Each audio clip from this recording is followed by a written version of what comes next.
जोहार जोहार। मुझे पता है कि जब हम छुट्टियों में जब मैं यहाँ पे दिल्ली यूनिवर्सिटी में रहकर ग्रेजुएशन कर रही थी और जब हम ट्रेन जैसे हमारी ट्रेन जब झारखंड में घुसती थी हम कहते थे तो हम निश्चित जाते थे अच्छा बोकारो आ गया। पुरुषोत्तम से हम जाते थे एक्सप्रेस से कहते थे अच्छा चलो बोकारो आ गया है ना। गोमो जैसे आता था हम कहते थे गोमो आ गया चलो अब तो पहुंच ही गए। तो बचपन कहाँ गुजरा आपका?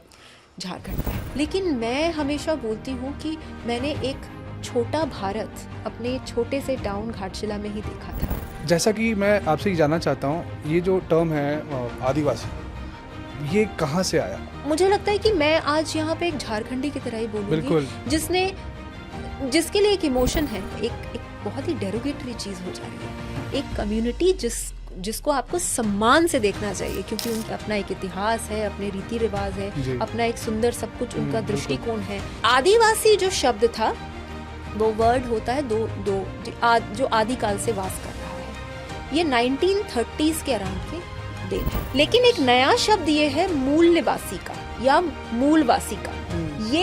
ये बहुत रीसेंट है। तो झारखंड मूवमेंट के बारे में हम अपने चाहते हैं दर्शकों को पता चले कि एग्जैक्टली कहाँ से शुरू हुआ और क्यों शुरू हुआ। सबसे इम्पोर्टेंट नाम जो झारखंड मूवमेंट में है जिन्होंने ये शुरुआत किया, अच्छा, मैं बात कर रही हूँ मरांग गोमके की, श्री जयपाल मुंडा जी की। उनके लीडरशिप में जीते लेकिन वो फाइनल मैच खेले भी नहीं। झारखंड की शुरुआत कहाँ होती है?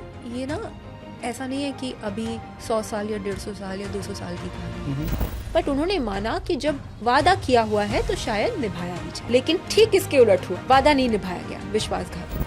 लेकिन जो एकाधिकार परिवार ने जमा लिया है वो कहीं से भी मुझे लगता है जायज इसलिए नहीं बनता है क्योंकि इस मूवमेंट की लॉ को जलाए रखने में कितने ही परिवार को जुड़े कि बांग्लादेशी घुसपैठी आकर के जो लोकल आदिवासी हैं उन लोकल आदिवासियों को कन्वर्ट कर रहे हैं। 1932 का खतियान बाहरी भितरी वो फिल्टर लगाना चाहते हैं, क्या इम्प्लीमेंट हो सकता है? देखिए बहुत ऊर्जावान नेता हैं जयराम महतो जी और उनको बहुत शुभकामनाएं हैं मेरी। एक अच्छा मैसेज है उनके लिए। अगर बिल्कुल मैं तो इस माध्यम से उनको ये बात पहुंचाना चाहती हूँ कि अभी तक हमारा ये खून क्यों नहीं खौलता कि हम दो किस्म के अपने युवाओं को बाहर भेज रहे हैं। यंग लड़कियां जो भी घरों का कामकाज देखती हैं, जो काम करती हैं, जिनसे भी पूछो झारखंड से, क्योंकि हमारे पास पॉलिसी तो है लेकिन नियत नहीं है।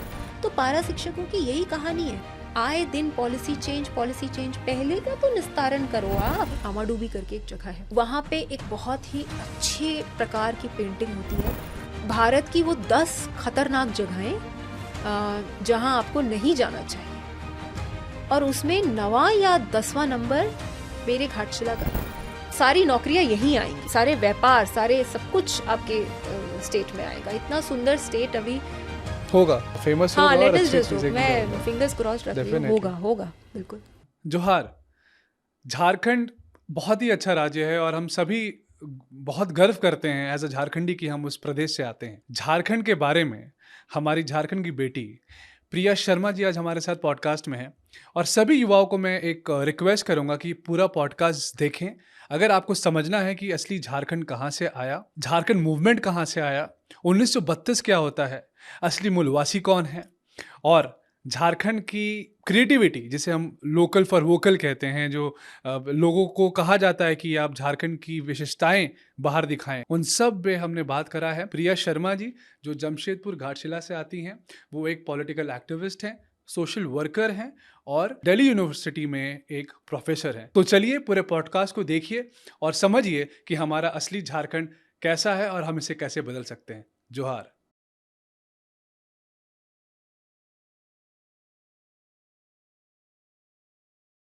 तो प्रिया जी जोहार, और बहुत बहुत धन्यवाद कि आपने समय निकाला हमारे इस अनकट रियलिटी के पॉडकास्ट में।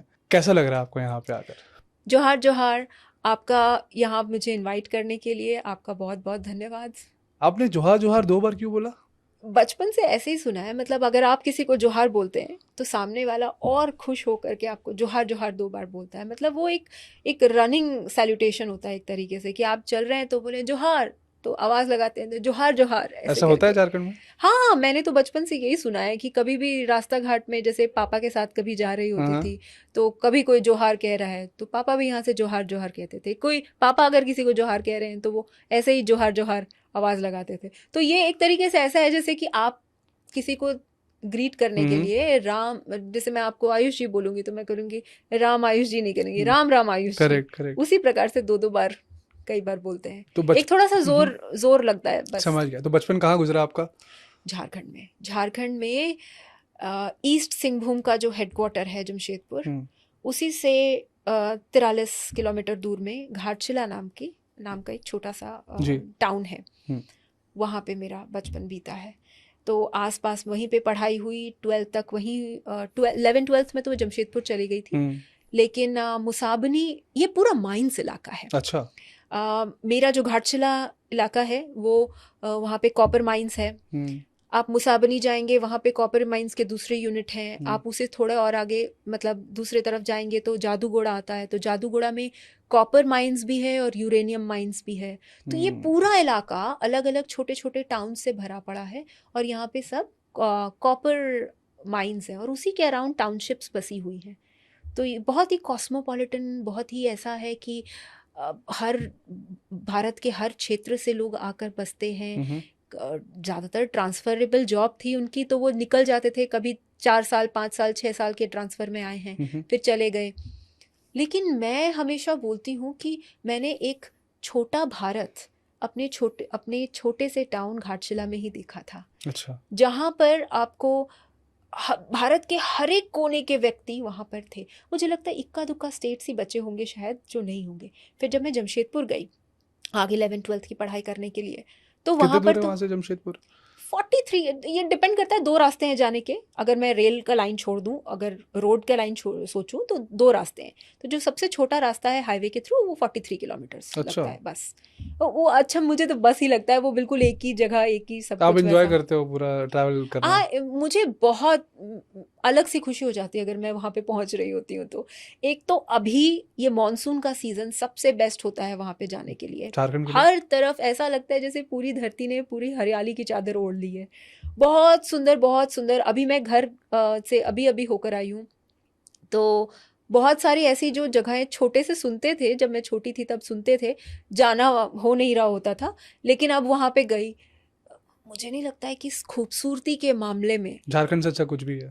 हाँ, मतलब मैं पहाड़ों में बहुत जाती हूँ, पर मुझे लगा कि जो मज़ा यहाँ के पहाड़ों के लिए था, और ये पहाड़ ऐसे है ना, एक्सेसिबल है सबके लिए। मतलब अगर कोई बुजुर्ग है, कोई शरीर से थोड़ा कमज़ोर है, नहीं पहाड़ चढ़ सकता है या कुछ है, वो भी ऐसे पहाड़ चढ़ पाएगा। अच्छा। तो मनोरम दृश्य के साथ हरियाली चहुं ओर है, एक अच्छा कल्चर है, सब कुछ बहुत सुंदर, बहुत पोटेंशियल अपने आप में समाये हुए है झारखंड टूरिज्म के मामले में। मैं अपने क्षेत्र के बारे में तो बिल्कुल बोल सकती हूँ, कोल्हान तो बहुत ही खूबसूरत है, बहुत खूबसूरत है। आप रास्ते में चल रहे होते हैं नेशनल हाईवे में, एक तरफ आपको रिहाइश इलाका मिल जाएगा, खेत खलिहान मिल जाएंगे, और आपको दूसरी तरफ में दलमा पहाड़ी के पूरे रेंज मिलते हैं। तो पहाड़ है, बादल आकर जैसे जैसे बड़े पहाड़ों में होता है बिल्कुल वैसे छोटे पहाड़ों में भी आपको ऐसा ही देखने को मिलेगा। बहुत खूबसूरत इलाका। मैं आज अपने ऑडियंस को यही कहना चाहता हूँ कि आज 2 झारखंडी बैठे हुए हैं और हाँ जी, बिल्कुल झारखंड की पूरी स्टोरी, झारखंड कैसे राज्य बना, झारखंड में क्या क्या चीज़ें हुई, झारखंड में क्या क्या तकलीफ हैं, झारखंड की खूबसूरती क्या है, हम सब आज मिलके इसको शेयर करेंगे और ऑडियंस तक पहुंचाएंगे और द रियल झारखंड बताएंगे कि असली झारखंड है क्या। जी बिल्कुल। तो जैसा कि मैं आपसे जानना चाहता हूँ, ये जो टर्म है आदिवासी, ये कहाँ से आया?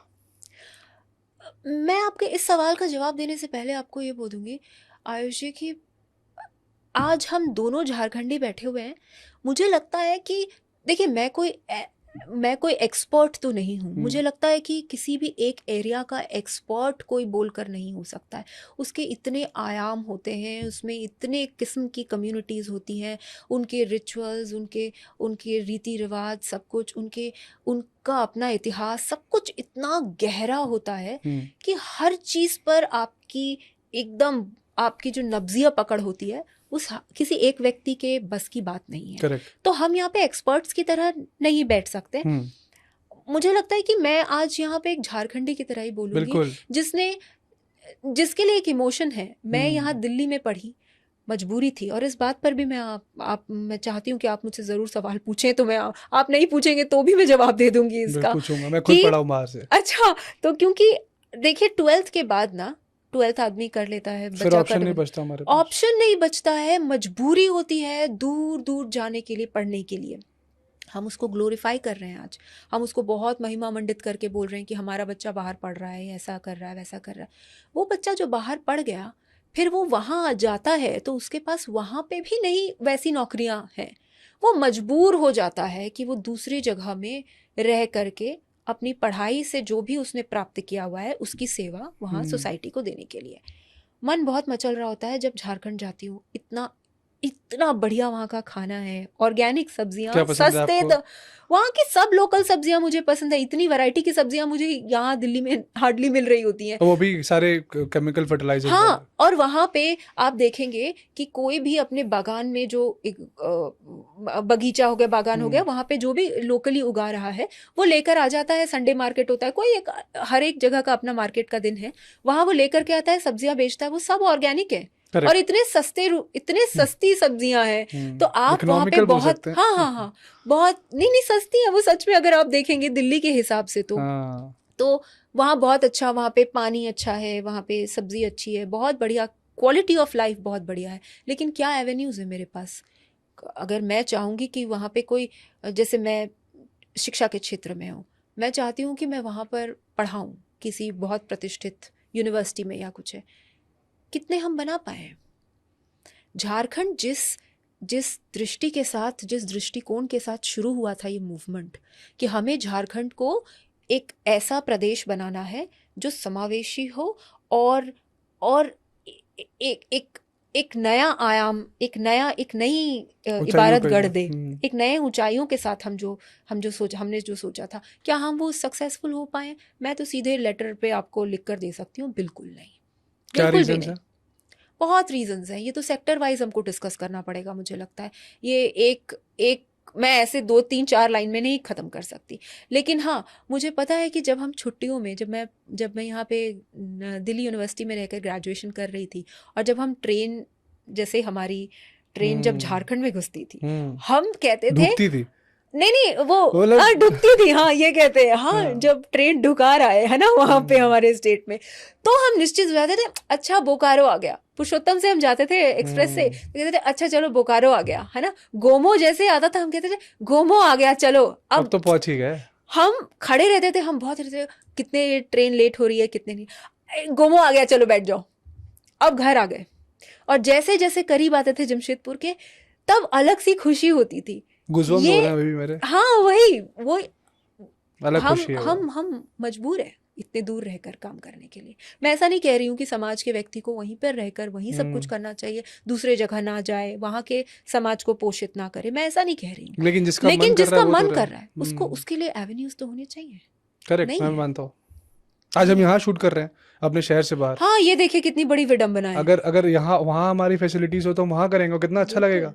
हम झारखंड की बात कर रहे हैं दूसरे प्रदेश में, हम क्यों बंद इसमें करेंगे? हम किसी खुले आसमान और हरियाली के बीच में करेंगे, उसका अलग ही मजा है। बिल्कुल बिल्कुल। तो हम बात कर रहे थे आदिवासी की जी, उसके बारे में मैं जानना चाहता हूँ। देखिए ये टर्म ना आदिवासी, पहले हमको देखना पड़ेगा कि जो ये 3 शब्द अलग अलग इस्तेमाल हो रहे हैं अभी। अच्छा। जो आम डिस्कोर्स है, आम जो विचार विमर्श है, उसमें 3 शब्द इस्तेमाल होते हैं। ट्राइब्स, आदिवासी, और मूल निवासी या मूलवासी, ये दोनों शब्द इंटरचेंजेबल हैं। ट्राइब्स जो टर्म था वो ब्रिटिश आकर देते हैं। ये एक डेरोगेटरी टर्म था, मतलब एक नीचता से भरा हुआ टर्म ऐसे देखा जाता था। क्यों? क्योंकि उनके हिसाब से जो ट्राइब्स होते थे वो लोग होते थे जो मेन स्ट्रीम का पार्ट नहीं है, मतलब जो मुख्य धारा के लोग हैं वो नहीं हैं। तो ट्राइब्स वैसे हैं जो एक तरीके से कौतूहल आपका जनरेट कर रहे हैं। ये देखिए, आप एक बहुत ही डेरोगेटरी चीज़ हो जा रही है। एक कम्युनिटी जिसको आपको सम्मान से देखना चाहिए, क्योंकि उनकी अपना एक इतिहास है, अपने रीति रिवाज है, जी। अपना एक सुंदर सब कुछ उनका बिल्कुल। दृष्टिकोण है, उसको आप उस दृष्टि से देखने की जगह वैसी दृष्टि से देख रहे हैं कि उनको हमको लेकर आना पड़ेगा मुख्य धारा में। ये वो लोग हैं जो अलग हैं हमसे। तो ट्राइब्स ना ऐसे कई सारे इमोशंस को अपने में समावेश करता है, तो ये ट्राइब्स वर्ड दिया गया। अब दूसरा ट्राइब्स का फेमस हो जाता है ये वर्ड, मतलब प्रचलित हो जाता है ये, जब संविधान बना है तो जो भी कम्युनिटीज वो शेड्यूल में डाल दी गई तो वो शेड्यूल ट्राइब कहलाने लगी। तो इस वजह से हम शेड्यूल ट्राइब नहीं तो ये ट्राइब वर्ड एक्चुअली यूज नहीं हो रहा होता था। ठीक है, आदिवासी जो शब्द था वो वर्ड होता है जो आदिकाल से वास कर रहा है। ये 1930s के अराउंड की देन है, 1930 के अराउंड की देन है। ये बड़ा पॉलिटिकल शब्द है। किसने फॉर्म किया था कुछ? ये शब्द ना ऐसे किसी एक व्यक्ति ने तो नहीं बोला है, लेकिन ये जो मूवमेंट था, झारखंड मूवमेंट जब शुरू होता है तब से ही लगभग सबके मुंह में ये एक उनकी जुबान से 1930s के टाइम में झारखंड मूवमेंट के अराउंड तब उस टाइम में फॉर्म हो रहा है कि आदिवासी वो उनका हक जो आदिकाल से यहाँ रह रहे हैं, जो आदि टाइम से वासी है। अच्छा, तो आदिवासी शब्द आ जाता है। आदिवासी बोल दीजिए और हमारे वहां पे व को ब बनाते हैं तो आदिवासी बोल देते हैं। ठीक है, तो वो शब्द प्रचलित हो गया। लेकिन एक नया शब्द ये है मूल निवासी का या मूलवासी का। ये बहुत रीसेंट है, ये 80s और नहीं, ये भी पॉलिटिकल नैरेटिव है, लेकिन ये दूसरे, जैसे ये झारखंड मूवमेंट की देन नहीं है मूल निवासी या मूलवासी। मूलवासी नया मूवमेंट की देन है।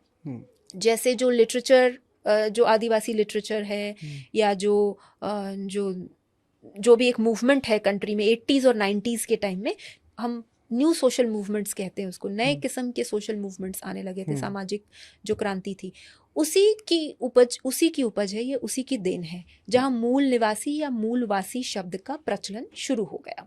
तो अभी आप देखेंगे तो आदिवासी या मूल निवासी ये शब्द प्रचलित हैं। ट्राइब्स भी हम यूज़ कर रहे हैं, तो लेकिन हम क्या कॉन्टेक्स्ट है इन सब चीज़ों का ये हम यूज़ नहीं कर रहे। बट मैं प्रैक्टिकली ये कोशिश करती हूँ कि ट्राइब्स जितना हो सके मैं बताऊं कि भाई ट्राइब्स नहीं, ट्राइब्स मुझे थोड़ा प्रॉब्लमैटिक वर्ड लगता है। तो आपने अभी झारखंड मूवमेंट का नाम लिया और आपने बहुत अच्छे से, मुझे नहीं लगता कि ये कहीं वीडियो पढ़ा भी होगा कि आदिवासी कहाँ से आया और इसका असली मतलब क्या है। तो झारखंड मूवमेंट के बारे में हम अपने चाहते हैं दर्शकों को पता चले कि एग्जैक्टली कहाँ से शुरू हुआ और क्यों शुरू हुआ। देखिए, ऐसे तो बहुत रिच हिस्ट्री है झारखंड मूवमेंट की। मैं किस काल से शुरू करूं पता नहीं। अगर हम एंशिएंट काल में जाएंगे, अगर हम आदिवासी जैसे झारखंड जो शब्द है और सब उसके बारे में बात करेंगे तो महाभारत काल में भी इतने पुराने, जी हाँ, महाभारत काल में भी ये जो खंड था, ये एक खंड, मतलब जैसे आपने वो सॉन्ग भी सुना होगा, जम्बू द्वीपे भरत खंडे आर्यावर्ते भारतवर्षे नगरी है अयोध्या। तो खंड की तरफ में डिविजन्स होते थे। तो जो एक खंड था वो था कर्क खंड। कर्क मतलब कैंसर, तो ट्रॉपिक ऑफ कैंसर क्योंकि पास से पार हो रहा होता है तो इसीलिए ये कर्क खंड था। और ये अंग देश का पार्ट था, अंग जिसके राजा थे कर्ण। अच्छा, तो अंग देश का एरिया था ये वाला और कर्क खंड का पार्ट था। उसके बाद के लिटरेचर में ये तो बहुत पुराना, ये तो हम सैडली मिथोलॉजी में डाल देते हैं या कुछ है ना, मिथक के रूप में हम डाल देते हैं कि क्या पता कभी हुआ है या नहीं हुआ। लेकिन ये लिटरेचर अवेलेबल है और लिटरेचर में ये साफ गोई से है। अब झारखंड, अगर हम बोल दें कि झारखंड, ये कॉन्शियसनेस कि हम यानी कि झाड़ियों के देश के निवासी हैं, तो फॉरेस्ट एंड लैंड, फॉरेस्ट, हाँ, कि फॉरेस्ट है हमारा और हमारा वजूद इससे बहुत ही क्लोजली जुड़ा हुआ है। तो ये ब्रिटिशर्स के आने के टाइम से ज़्यादा चीज़ें उभर कर आने शुरू हो जाती हैं। तो मैं पूरा वो काल अभी स्किप कर रही हूँ क्योंकि वरना बहुत लंबा पॉडकास्ट हो जाएगा। मैं 1930 से ही शुरुआत करती हूँ। सबसे इम्पॉर्टेंट नाम जो झारखंड मूवमेंट में है, जिन्होंने ये शुरुआत किया, वो इंटरेस्टिंगली ये क्षेत्र को छोड़कर ऑक्सफोर्ड यूनिवर्सिटी गए थे। अच्छा। मैं बात कर रही हूँ मरांग गोमके की, श्री जयपाल मुंडा जी की। तो जयपाल मुंडा जी को एक पास्टर ने वो पास्टर ने कहा कि आप सब चलो, आप पढ़ने में अच्छे हो और सब है, तो आप चलो वहाँ पर। जयपाल मुंडा जी को वो वहाँ उनके साथ ही निकल गए, जयपाल जी निकल गए उनके साथ। ऑक्सफोर्ड में उन्होंने फिर एडमिशन वगैरह लिया, लेकिन वो खेल कूद में बहुत अच्छे थे। तो वहाँ पे उन्होंने ऑलरेडी लोकल लेवल पे बहुत अच्छी ख्याति प्राप्त कर ली थी कि वो अच्छा। एक अच्छे हॉकी खिलाड़ी हैं। ओह। और पढ़ने में अच्छे थे, अच्छे हॉकी खिलाड़ी थे, वेरी स्मार्ट मैन। तो ये 1928 की बात है। भारत का मेडन इवेंट था, मतलब पहली बार भारतीय खिलाड़ी किसी ओलंपिक्स में इंडियन हॉकी जो को हमारा represent था, कर रहा था। को रिप्रेजेंट कर रहे थे। तो इंडियन हॉकी टीम हमारी पहली बार खेलने जा रही थी और उसके कैप्टन बने जयपाल सिंह मुंडा। हाँ, उनको वहीं से रिक्रूट किया गया था क्योंकि उन्होंने ख्याति प्राप्त कर ली थी और वहाँ पे वो खेल वेल उनको सब कुछ पता था। तो वो नेटवर्किंग जो होती है सारे लोगों की कि कौन आएगा मेरी टीम में, कैसे खिलाड़ी चाहिए, इसका ज्ञान उनको बहुत बढ़िया था। तो ये काफ़ी मददगार साबित हुए इस चीज़ के लिए। और उनके कैप्टनसी में हमने अपना फर्स्ट गोल्ड भी जीता। इंडियन हॉकी टीम ने फर्स्ट मेडन एंट्री में गोल्ड जीता था ओलंपिक्स में। कितनी बड़ी बात है। और ये वो दौर था जहां ना इक्विपमेंट थे, भाई सरकार कौन सी ब्रिटिश रिसोर्सेज नहीं हाँ, ब्रिटिश इंडिया क्यों सपोर्ट कर देगी उनको ऐसा बहुत ज्यादा। क्या चीज उनके पास, ना पहनने को ढंग के शूज थे ना कुछ था, ऐसे ही कुछ भी गिल्ली डंडा जैसी चीजों से प्रैक्टिस कर रहे हैं और सब कुछ है, लेकिन गोल्ड लेकर आते हैं वो।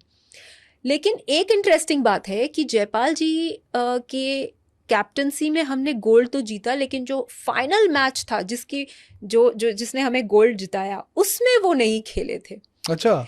उसके पहले ही वो कई कारणों से और जो उन्होंने एलिगेशन लगाए थे वो ये थे कि उनके साथ भेदभाव हो रहा है। तो इस वजह से अब वो क्या रीजंस एग्जैक्टली थे वो हमें नहीं पता, लेकिन उन्होंने बोला भेदभाव हुआ था और उसके मद्देनजर उन्होंने यही अच्छा सोचा कि वो उस गेम में नहीं खेलेंगे, वो एग्जिट कर चुके थे।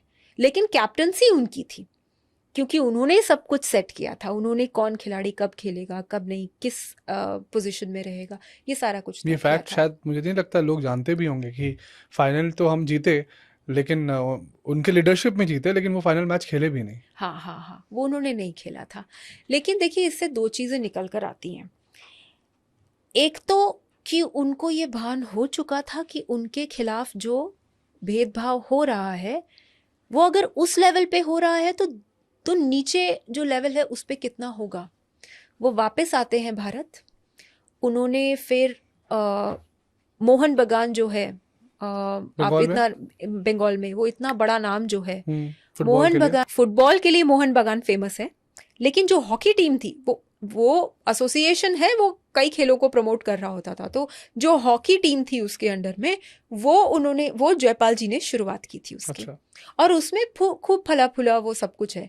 तो उनको लगा, जयपाल जी मुंडा को लगा कि ये काफ़ी नहीं है जो मैं कर रहा हूँ, मैं इससे ज़्यादा कर सकता हूँ, क्योंकि अभी एक आवश्यकता है ऐसे लैंड को फॉर्म करने की, ऐसे एक अलग से स्टेट को फॉर्म करने की, या ऐसी आइडेंटिटी एक कार्व करने की जहाँ पर आदिवासियत को लोग उसके थ्रू लोग समझ सके। आदिवासी बहुल इलाका था ये, आदिवासी बहुतायत में थे अगर मैं कंपेयर करूं बाकी प्रांत से बाहर के उस टाइम पे, और नहीं भारत के बाकी इलाकों से अगर कंपेयर करें तो जो आदिवासी थे इस इलाकों में बहुत ज़्यादा थे। आज जो झारखंड आप देखते हैं स्टेट, उसके अलावा जो और स्टेट्स के पार्ट हो गए, मतलब बंगाल में जैसे पुरुलिया चला गया है ना, और ओडिशा का कई सारा इलाका, मयूरभंज वगैरह जैसा इलाका हो गया, ये सब नहीं छत्तीसगढ़ नहीं, लेकिन ये सारा इलाका जितना भी हो गया, ये सोचा गया था कि ये पार्ट होगा पूरे झारखंड का। देखिए याद रखिए कि मैं ये बात कर रही हूँ ब्रिटिश इंडिया की। तब भारत फॉर्म होकर के जो स्टेट्स बन रहे हैं आज के टाइम के हिसाब से वैसे बने नहीं थे। अच्छा। लेकिन बंगाल प्रेसिडेंसी थी, उस बंगाल प्रेसिडेंसी में बिहार, बंगाल, उड़ीसा ये सब इलाके आते थे। तो इस इलाके में जो आदिवासी बहुल इलाका था, इसकी सोच कि इसके लिए एक अलग आइडेंटिटी होनी चाहिए, कि इसमें अलग नियम कानून या फिर जो आदिवासियों के अपने तौर तरीके हैं उसके लिए अलग कानून लागू किया जाए या कुछ, इस सब के लिए सोच शुरुआत हो चुकी थी।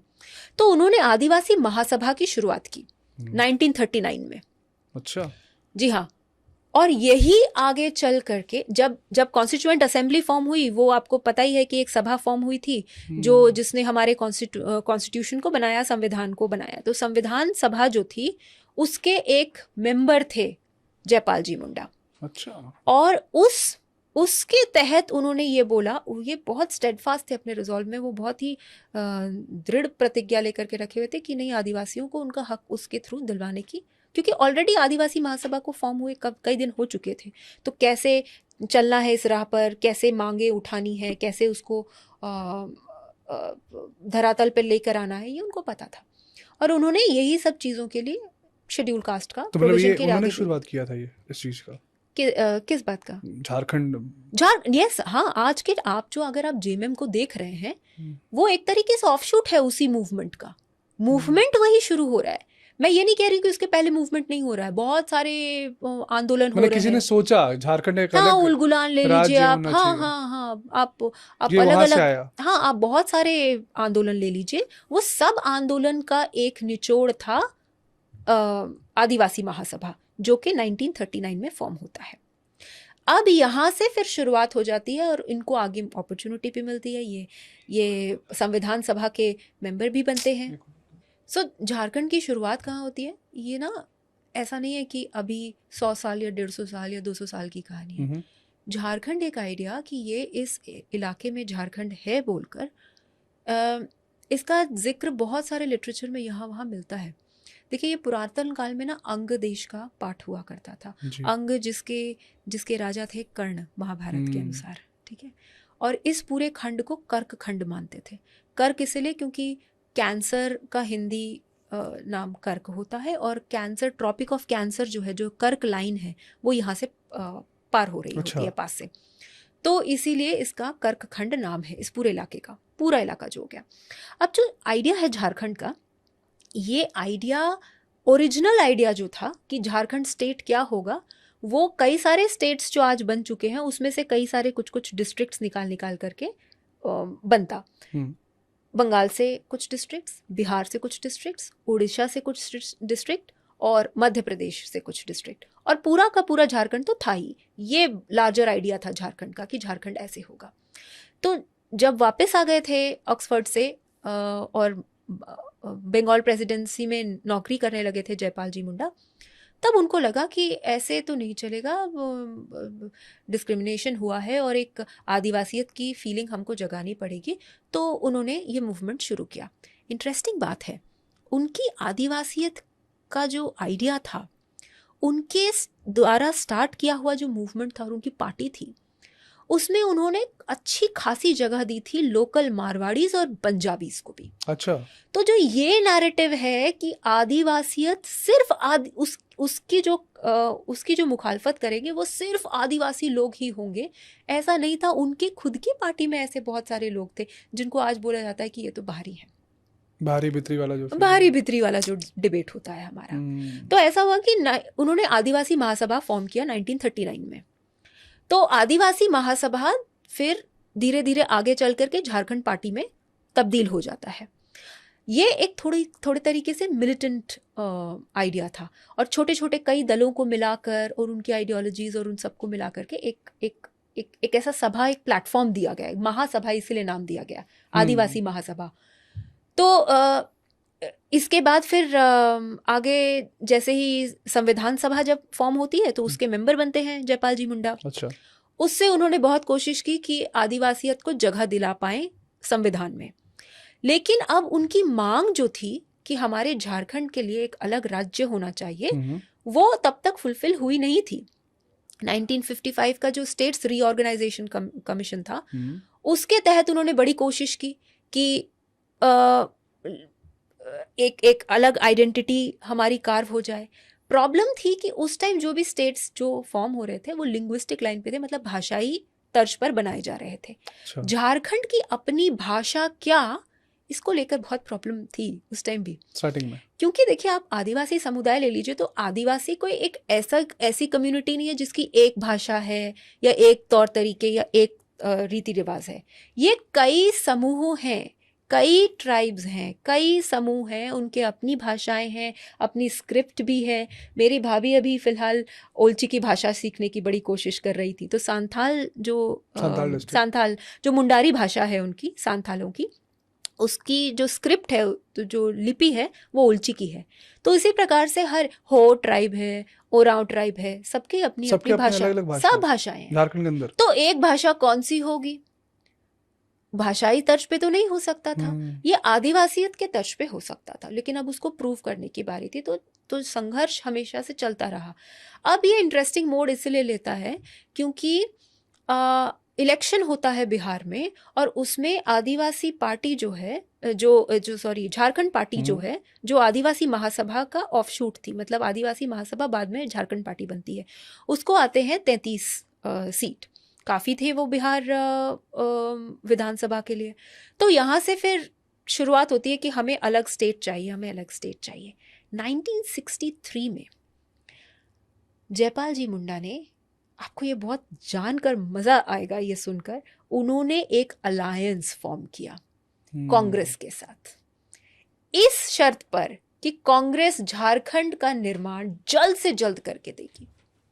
लेकिन उनके ज्वाइन करते ही, और कई विरोध भी हुआ था उनके अपनी पार्टी के अंदर के थ्रू ही कि नहीं है ठीक है जो है, बट उन्होंने माना कि जब वादा किया हुआ है तो शायद निभाया भी जाएगा। लेकिन ठीक इसके उलट हुआ, वादा नहीं निभाया गया, विश्वासघात हो गया। अच्छा। 1970 में उन्होंने पब्लिकली ये माना था कि कांग्रेस के साथ अलायंस करना मेरे जीवन का सबसे बड़ी मेरी गलती थी। उसके बाद फिर जेएमएम आती है वजूद में। तो जेएमएम भी ऐसा, सोरेन परिवार आज अपना एकाधिकार जमाता ज़रूर है, और मैं बोलना चाहूँगी कि गुरुजी का बहुत बड़ा रोल रहा है झारखंड मूवमेंट आगे बढ़ाने में। लेकिन जो एकाधिकार परिवार ने जमा लिया है वो कहीं से भी मुझे लगता है जायज़ इसलिए नहीं बनता है क्योंकि इस मूवमेंट की लॉ को जलाए रखने में कितने ही परिवार उजड़े हैं, कितने ही परिवार उजड़ गए। और इनफैक्ट सबसे बड़ी बात यह है कि ये डिमांड, देखिए डिमांड तो आदिवासियत के तर्ज पे थी ही कि झारखंड का स्टेट का अलग निर्माण होना चाहिए, लेकिन दो फैक्टर, इमीडिएट फैक्टर, कोई भी चीज़ को ना ऐसे सुलगने के लिए इमीडिएट फैक्टर की ज़रूरत होती है। इमीडिएट फैक्टर दो थे। एक जो बिहारी बंगाली उस टाइम का डिबेट था, जहाँ उस टाइम थी, और ये बंगाली जो डिबेट है वो लोकल पॉपुलेशन जिसकी भाषा बंगाली है, बंगाली का डिफरेंट मतलब फॉर्म है, लेकिन महतो पॉपुलेशन, जैसे हमारे डिस्ट्रिक्ट में अगर आप महतो पॉपुलेशन को देख लेंगे या सरदार्स को देख लेंगे, मतलब मैं सिख सरदार्स की बात नहीं कर रही हूँ, वहाँ अपना एक पॉपुलेशन है हमारा इंडिजिनस सरदार पॉपुलेशन, ज़्यादातर भाषाई रूप में वो बंगाली ही इस्तेमाल कर रहे होते हैं। बंगाली का एक बहुत ही खड़ी फॉर्म है बोलने का, वो वही इस्तेमाल कर रहे होते हैं। तो ये बंगाली की बात कर रही हूँ मैं, वो बंगाली नहीं बोल रही हूँ जैसे पूरे बंगाल में और तरीके से बोली जा रही है। डिफरेंस है, हाँ डिफरेंस है। डिस्ट्रिक्ट जाएंगे तो आपको डिफरेंस नज़र आने लगेगा कि जिस तरीके से बोला जा रहा है। तो ये बंगाली और बिहारी में डिबेट था कि बंगाली जो थे वो कहने लगे कि हम आदिवासियों के साथ मिलकर, यानी कि जो लोकल पॉपुलेशन, जो महतो पॉपुलेशन हो गया या जो सरदार्स का पॉपुलेशन हो गया है ना, जो लोकल पॉपुलेशन था, जो यहीं के निवासी थे लेकिन जो आदिवासी नहीं थे, करेक्ट, इन्होंने कहा कि हम आदिवासी के साथ मिलकर एक ऐसी स्टेट का निर्माण करना चाहते हैं जहाँ पर हम अपना हक जता सकें। तो यहाँ से बिहारी बंगाली डिबेट शुरू हो रहा, और ये एक इमीडिएट फैक्टर भी था, बहुत इमीडिएट फैक्टर था। दूसरा एक बहुत बड़ा इमीडिएट फैक्टर उस टाइम बहुत स्ट्रांगली जयपाल जी मुंडा ने जब डिमांड करना शुरू कर दिया कि झारखंड अलग स्टेट चाहिए हमें, वो ये रीज़न था कि मुस्लिम लीग उसका सबसे बड़ा रीज़न था। तो मुस्लिम लीग ने जब डिमांड आज़ादी उसके अराउंड, आज़ादी के अराउंड के टाइम में डिमांड करना शुरू किया, तो ऐसे कई सारे एरियाज डिमांड करना शुरू कर दिया था जिसमें आदिवासी पॉपुलेशन बहुत सारा चला जाता उनके पास। तो उनको लगा कि ये तो फिर हमारे आप यहाँ पर हम तो फिर भी रहकर लड़ाई कर पाएंगे, वहाँ का क्या है। तो उन्होंने कहा कि नहीं नहीं, हम तो यहाँ पे अलग ही लड़ाई लड़ रहे हैं जी, हम तो यहाँ, हमको तो झारखंड अलग से कार्व्ड आउट चाहिए, हम तो स्टेट ही अलग की बात कर रहे हैं, हम नहीं जैसा। तो इसको रोकने के लिए कि कहीं मुस्लिम लीग ये डिमांड करके अलग ना कर दे, आदिवासियों को बिल्कुल अपने पॉपुलेशन के साथ कहीं और दूसरे देश में ना लेके चला जाए, इस वजह से ये मूवमेंट बहुत, उसकी लॉ बहुत स्ट्रांग रखी गई उस टाइम। और ये नतीजा था कि 2000 में कल्मिनेट होकर के सब चीज़ें एक साथ होकर 2000 में हमको हमारा प्रिय राज्य मिल जाता है। तो इसका श्रेय आप किसको देंगे?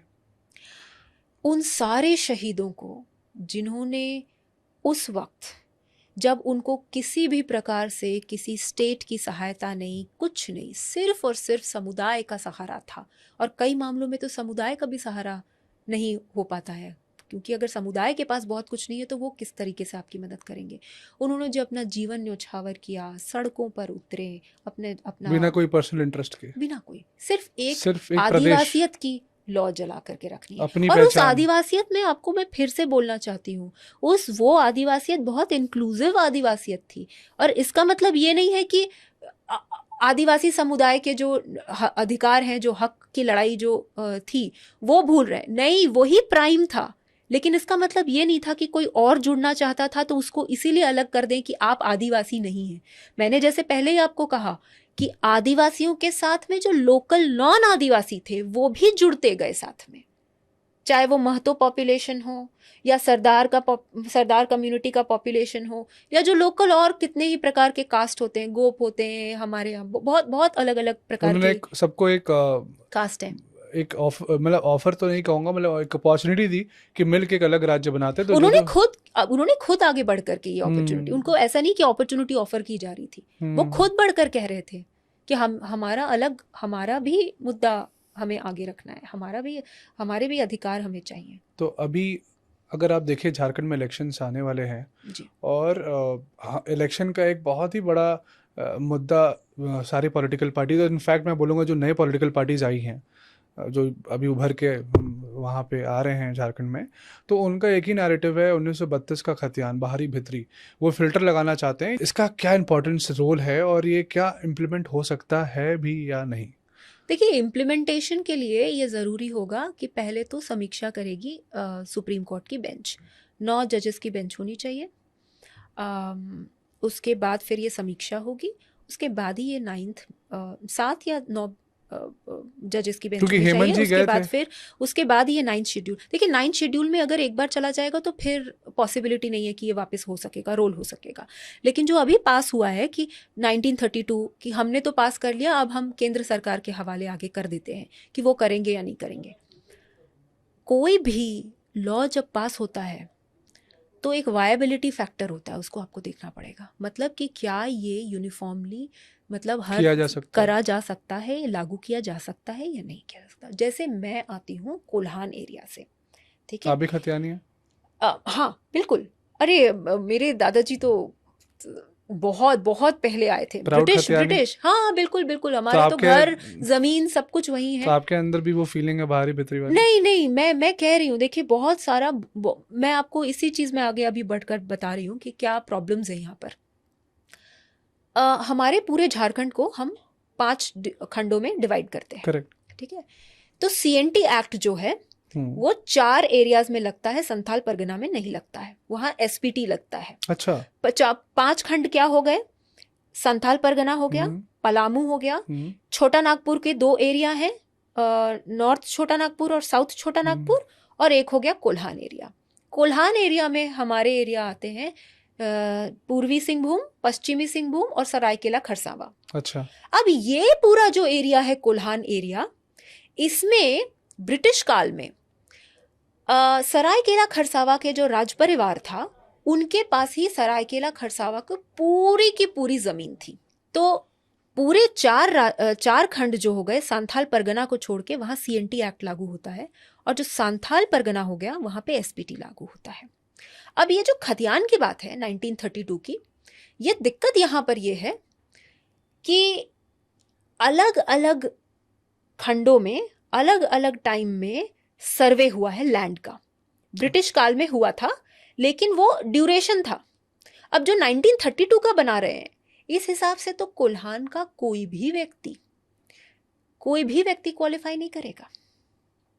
1932 का फॉर एग्जाम्पल मैं आपको बताती हूँ प्रॉब्लम क्या है।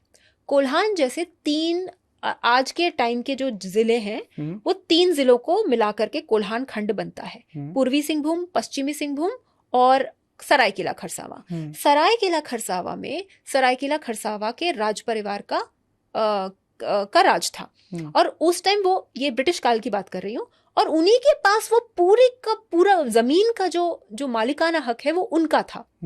तो आप ये मान लीजिए कि उस वक्त जो आदिवासी भी वहां रह रहे थे, उनके पास भी वो कागजात इसीलिए नहीं है क्योंकि वो कागजात तो राज परिवार के थे। फिर बाद में जब लैंड रिफॉर्म्स होते हैं हमारे देश में, उसके तहत राजाओं की जो जमीन थी, जमींदारी प्रथा, जो जमींदार थे उनकी जमींदारी प्रथा खत्म हुई, तो जमींदारों से जो जमीन लेकर के बाद में बांटा गया हर जन को, तो तब का ही ना उनके पास सर्टिफिकेट होगा। और उसके बाद, और उस टाइम तो सर्वे हो नहीं रहा है, 1964 में जाके हो रहा है, तो उस टाइम है, उस टाइम का ही। आप 132 को अगर बना देंगे तो पूरा कोल्हान रीजन आपके इसमें से बाहर निकल गया। फिर यही चीज और भी जगह में रिपीट हो रही है। झारखंड के अलग अलग इलाकों में अलग अलग राज परिवारों का वास था, तो उनके अंडर में आने वाली जितनी भी जमीनें थी, वहां पर जो रहने वाले ओरिजिनल, जो ना जाने कब से रह रहे होंगे, चाहे वो आदिवासी हो चाहे जो भी हो, उनके साथ तो ये प्रॉब्लम थी ना कि भाई उनके पास तो कागजात नहीं है। तो मतलब आपका कहने का मतलब है, आपके जो कोल्हान में जितने भी डिस्ट्रिक्ट्स आते हैं उनके पास 1932 का वो खतियानी है ही नहीं। बहुत कम लोगों के पास होगा, बहुत कम लोग। लेकिन जो सच में लोग बहुत पुराने टाइम से रह रहे हैं, कि आप उनको बस इसी वजह से खतियानी होने का दर्जा आप नहीं देंगे कि उनके पास वो कागजात नहीं है।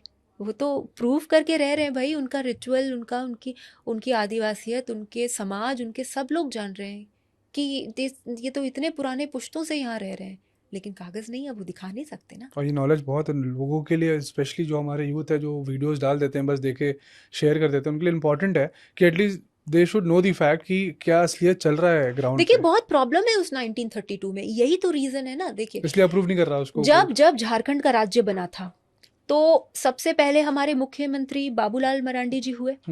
वो अपने 2.5 साल का कार्यकाल था स्टार्टिंग का, उसमें 2 साल कंप्लीट होते ही वो एक पॉलिसी लेकर के आते हैं डोमिसाइल की, यही खतियान की पॉलिसी। इतना बवाल कटा उस चीज को लेकर के कि उनको रिजाइन करना पड़ा। उसके बाद ये कंटिन्यू होता गया कि आज लेकर आएंगे, कल लेकर आएंगे, क्या खतियान की पॉलिसी होनी चाहिए, नहीं होनी चाहिए, कौन सा ईयर हम माप के रखेंगे। अभी जेएमएम 1932 का लेकर के आ जाती है, क्योंकि बहुत सारे सेक्शन ने कहा कि 1932 का हो जाना चाहिए। लेकिन देखिए, कोई एक राज्य के लिए एक पॉलिसी बनाने का मतलब है कि वो हर जगह लागू होगा। उनको तो कोर्ट ने मना कर दिया था। तो कोर्ट तो देख पा रही है ना कि ये कानूनी तौर पे कितना मुश्किल है। ऑर्डिनेंस लेकर भी आ जाएं तो भी तो अप्रूवल तो आगे मिलना चाहिए जी। कोर्ट जब तक नहीं अप्रूव करेगा कैसे होगा। अब मैं ये कह रही हूँ कि ये इतनी सारी प्रॉब्लम्स हैं 1932 के खतियान में, लेकिन लोगों तक ये बात नहीं पहुंच रही। हाँ, और अभी इस सरकार के पहले रघुबर दास जी की सरकार जो थी, तो उन्होंने 1985 का वो एक कट ऑफ डेट तैयार किया कि 1985। इसको लेकर कहा कि भाई इसके पहले 1985 तो बहुत रीसेंट हो गया, इतने में तो कोई भी आ गया है करके, है ना। तो देखिए, मेरा कहने का मतलब है कि दोनों ही एक ऐसे, मतलब दोनों ही एक बहुत दूर दूर के डेट्स लग रहे होते हैं, और एक पॉलिसी लेकर आना बहुत जरूरी है किसी सरकार के लिए। किसी एक राज्य में एक खतियान की पॉलिसी होना जरूरी है, क्योंकि क्लास 3 और क्लास 4 ग्रेड के जो जॉब्स हैं वहाँ पे ये मतलब एक नॉर्मल सी बात है कि जो वहाँ के जो मूल निवासी हैं, जो लोग हैं, उनको मिलना ही चाहिए अधिकार। हाँ, हक होता है। वो नहीं जाना चाहते, उनके पास ना मीडियम है ना कुछ है कि वो कहीं और बाहर जाकर के कुछ चीज, ये होना चाहिए। या आप भी एग्री कर रहे हैं, मैं भी एग्री कर रही हूँ। लेकिन जिस तरीके से पॉलिसीज लेकर ये वैसे हो जा रहा है कि सबको समन्वय करके नहीं चलना है, सबको साथ लेकर नहीं चलना है। हमारी ये डिमांड है, हमारे पास संख्या बल है, हम पुश कर देंगे, बाकी सब लोग जाएं भाड़ में। ऐसे राज्य नहीं चल सकता। आप CNT SPT एक्ट का प्रॉब्लम देख लीजिए कि कितना प्रॉब्लम है उस चीज को लेकर के।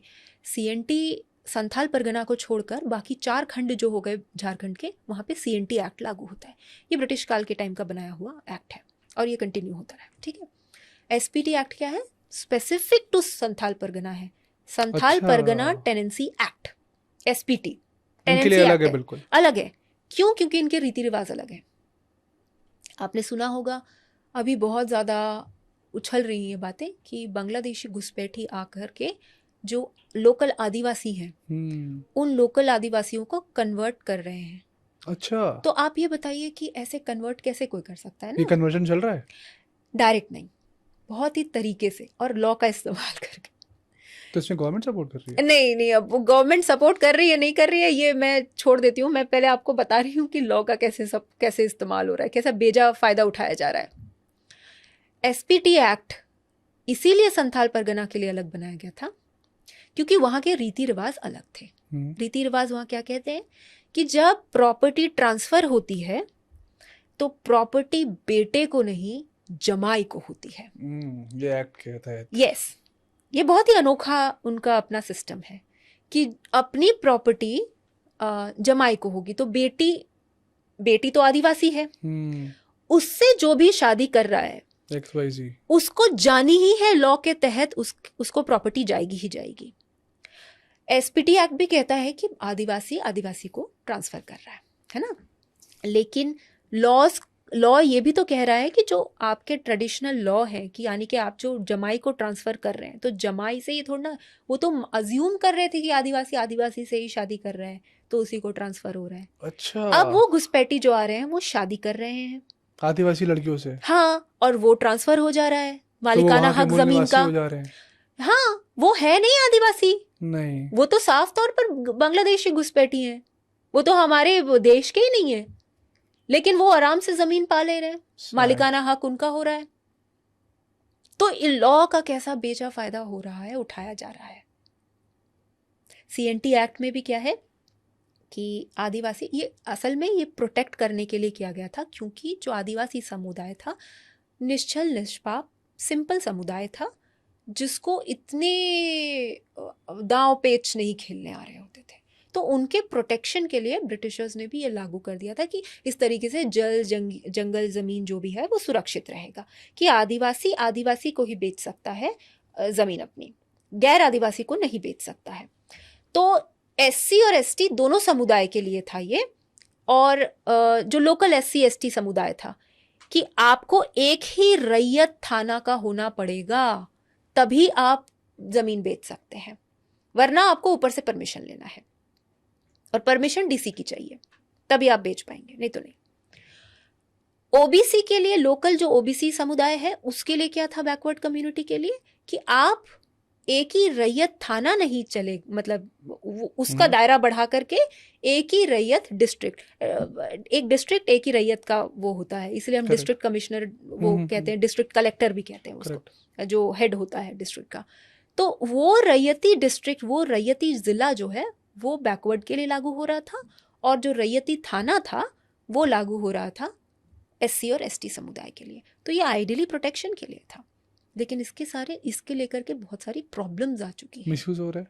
मिसयूज तो होगा ही ना, misuse in the sense, misuse नहीं कहूँगी मैं, लेकिन अगर आप बेचना चाहेंगे, एक आदिवासी अपनी कोई काम से अगर बेचना चाहता है कोई अपनी ज़मीन, तो उसके अपने ही रैयत थाना के किसी को ढूंढना पड़ेगा जो ज़मीन खरीदे। अगर आपको पता है, मान लीजिए आप आदिवासी हैं, आप खरीदने और मैं बेचना चाहती हूँ, आपको पता है मेरी दुर्दशा ऐसी हो चुकी है अभी कि मेरे को ज़मीन बेचने की नौबत आ गई है, पैसे की ज़रूरत, और मुझे हाँ मेरे को पैसे की ज़रूरत है, कोई भी काम हो सकता है मेरा। में तो गिफ्ट है ना। हाँ, CNT एक्ट तो ये कहता है ना कि आप गिफ्ट कर सकते हैं किसी को ज़मीन। नहीं, लेकिन आप आदिवासी हैं, मैं भी आदिवासी हूँ, तो मैं आपको करके मैं आपको बेच रही हूँ उस मामले में, ठीक है। आपको पता है कि मैं दाम लगा रही हूँ मान लीजिए अपनी ज़मीन का 50 लाख, आपको पता है मुझे ज़रूरत है और आपको पता है मैं किसी और को बेच भी नहीं सकती हूँ, आप क्यों खरीदेंगे 50 लाख में? करेक्ट, मजबूरी है। मैं मजबूर हूँ, मुझे बेटी की शादी करनी है, मुझे बच्चे को पढ़ाना है, मेरे को बेटी को बाहर भेजना है, मेरे को कुछ भी करना है। किसी भी चीज़ के लिए आदमी बेच सकता है अपनी ज़मीन? नहीं बेच सकता। बेचेगा तो फिर कम, मतलब ऐसा कहीं लिखा नहीं है, लेकिन ऑपरेशनल उन सब चीज़ों में तो ये हो ही रहा है ना। समझ गया। तो इस चीज़ का वो फ़ायदा उठा के सस्ते दामों में बेचना और मतलब खरीदना नहीं, ये इनफैक्ट। मजबूरी है, कोई फायदा नहीं उठा रहा है। लेकिन फायदा जो ऐसा है कि आपको आपको दिख रहा है सामने से फायदा, आपको दिख रहा है मेरी मजबूरी है और मुझे बेचना है, और मुझे पता है कि मजबूरी है, मुझे बेचना ही है, आप चाहे वो 50 लाख का आप 40 लाख दे मुझे, तो आपने इसका फायदा उठा लिया बस। हाँ वही हाँ, तो ये स्मार्ट। एवेन्यूज नहीं दे रहा है ना, ये एवेन्यूज नहीं ज्यादा बढ़ा कर दे रहा है। तो अगर आपको मैं थोड़े से पॉलिटिक्स और थोड़ा इस पे एम्फसाइज करूं, अभी एक नए लीडर उभर के आ रहे हैं, जयराम महतो। देखिए, बहुत ऊर्जावान नेता हैं जयराम माथुर जी, और उनको बहुत शुभकामनाएं हैं मेरी। लेकिन मैं चाहती हूँ कि हमारे झारखंड से ऐसे नेता उभरे जो प्रेसिंग प्रॉब्लम्स हैं। मैं नहीं कह रही 1932 खतियान अभी तक पॉलिसी हमारी प्रॉपर नहीं है, तो होनी चाहिए, लेकिन वो एकदम जैसे अड़ गए कि 1932 को ही लेकर के, ठीक इसी है। मुद्दे पे हाँ। इसमें इतनी सारी प्रॉब्लम्स हैं, तो एक नेता के लिए ये ज़रूरी है कि वो हर समुदाय के हर लोगों से पूछे कि क्या प्रॉब्लम्स हैं, और ये पिच के साथ आगे बढ़े कि इसका सल्यूशन हम ज़रूर ढूंढेंगे, लेकिन खतियान पॉलिसी हम लागू करेंगे। लेकिन उन्होंने अपना ऑलरेडी अख्तियार कर लिया एक रूप कि नहीं, 32 ही ठीक है। वो अपनी पिच हो सकती है उनकी, मैं बोल रही हूँ, लेकिन लेकिन मुझे काफी लगता है सपोर्ट मिल रहा है उनको और हाँ अच्छा ठीक है, सपोर्ट मिल रहा है। हाँ तो ठीक है, हर हर एक मुद्दे के लिए अपनी एक एक कॉन्स्टिट्यूएंसी होती है और उसका सपोर्ट आएगा ही आएगा आपको। आप कोई चीज का नारा देंगे, कोई एक पिच लगाएंगे तो आपको सपोर्ट आएगा। लेकिन एक उभरते नेता से तो ये एक्सपेक्टेशन होती है कि वो समाज के जितने ज्यादा से ज्यादा लोगों को लेकर के चल सके उतना बेहतर। फॉर एग्जाम्पल, मुझे लगता है कि अभी तक हमारा ये खून क्यों नहीं खौलता कि हम दो किस्म के अपने युवाओं को बाहर भेज रहे हैं।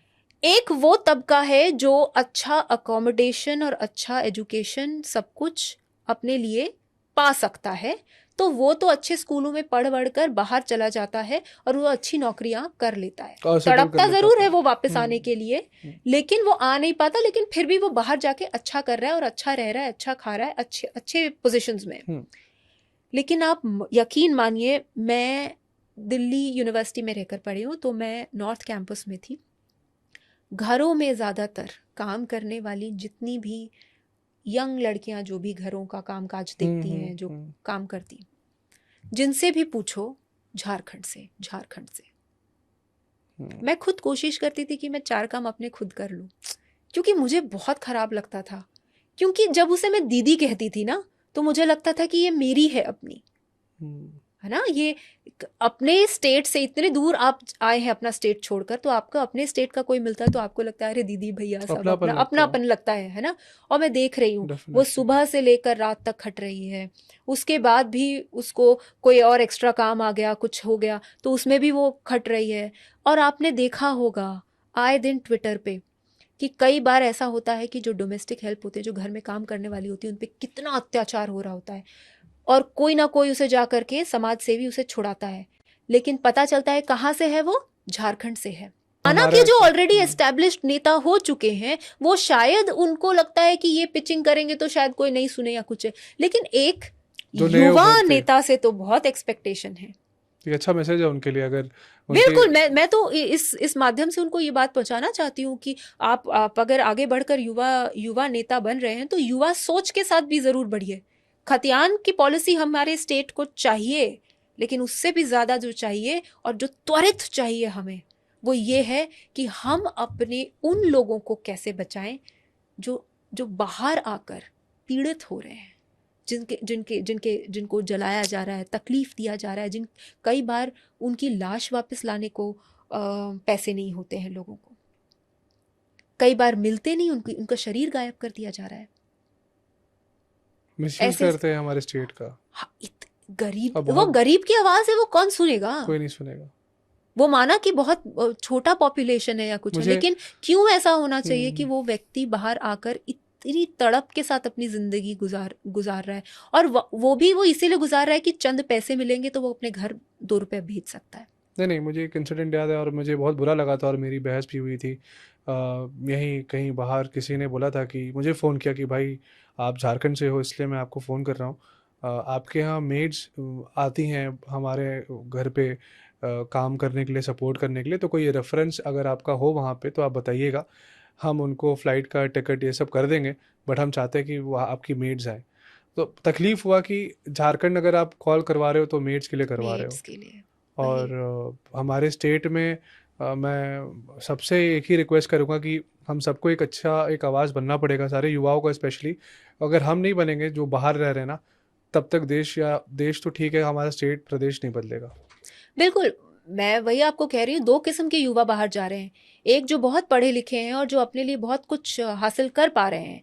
मुझे लगता है कि ऐसे यूथ को के साथ नेटवर्किंग करने की ज़रूरत है। आज के जो युवा नेता हैं वो ये ना सोचें कि झारखंड है तो झारखंड का दायरा ही वहीं पर सिमट कर रह गया। हमें उससे ज़्यादा पिच करने की ज़रूरत है। वो सारे एस्टैब्लिश्ड जो भी हमारे झारखंड के युवा हैं, जो मिडिल एज के भी लोग हैं और जो बहुत अच्छे ओहदे, बड़े-बड़े ओहदों में बिल्कुल। हैं, उनके साथ नेटवर्किंग करके हमें अपने स्टेट को बहुत, क्योंकि देखिए बहुत नया स्टेट है, लेकिन ये कितनी अजीब बात है ना कि 23 साल के अपने अंतराल, मतलब 24 अपने साल। पूरे, हाँ 24 साल अभी रनिंग। तो इस सब में आप ये सोचिए, इतने सारे हमारे सीएम्स, 13 सीएम्स, अभी अभी नया स्टिंट अगर हम देख लें हमारे सीएम का, तो 8वीं बार 13 और 3 बार प्रेसिडेंट प्रेसिडेंट रूल। रूल। ये इतनी इंस्टेबिलिटी है, इतना सब कुछ है, हमें भाई बहुत जल्दी मतलब बहुत बहुत जल्दी और बहुत तगड़े तौर पे हमें काम करने की ज़रूरत है। नेटवर्किंग की ज़रूरत है हमें, और मुझे लग रहा है युवा नेता तो इतना करने की का मादा रखता है। आप ये देखिए, जामताड़ा कितने साइबर रॉन्ग क्राइम। रीजंस के लिए फेमस हो रहा है, करेक्ट। इनफेमस हो रहा है, सॉरी, है ना। लेकिन आप ये भी तो देखिए कि उनमें कितनी अदर, ये गलत राह पे चले गए, लेकिन अगर वो सही राह पे जा रहे होते तो एथिकल हैकर्स होते, करेक्ट। है ना। तो पोटेंशियल है, और ये वो लोग हैं जिनको कोई बहुत ज़्यादा अच्छे इंस्टीट्यूशंस, अच्छे संस्थानों डायरेक्शन में नहीं है। कोई एजुकेशन नहीं मिला है, फिर भी देखिए इनमें कितनी कितनी टैलेंट। हाँ, टैलेंट कूट कूट कर भरा हुआ है। गलत राह पे है, बस दैट्स इट।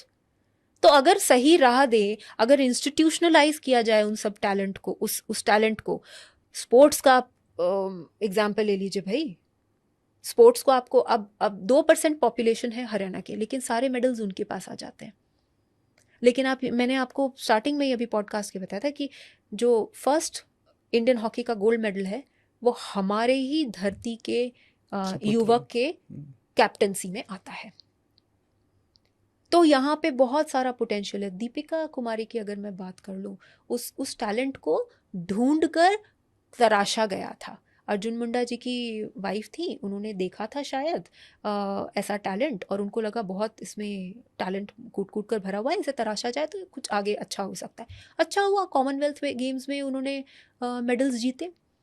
तो इसी प्रकार से अगर हम स्टार्टिंग से ही रियर करना शुरू कर दें, भाई गांव गांव में टैलेंट है, हमें ऐसा नहीं है कि हम कुछ कुछ संस्था खोल सकते हैं और हम सोचेंगे कि लोग हम तक चल करके आए। हमको स्टार्टिंग में गांव गांव में जा करके लोगों को आइडेंटिफाई करना पड़ेगा कि कौन हो भाई, कौन, क्या तुम में ये खेलने का जज्बा है, उसको तराशना पड़ेगा स्टार्टिंग में। हाँ, 100 को आपने तराशा है, 100 में से 100 मेडल लेकर नहीं आएंगे, लेकिन 5 या 6 भी लेकर आ गए तो बहुत और हमारे पास लंबी लिस्ट है कि खिलाड़ियों की।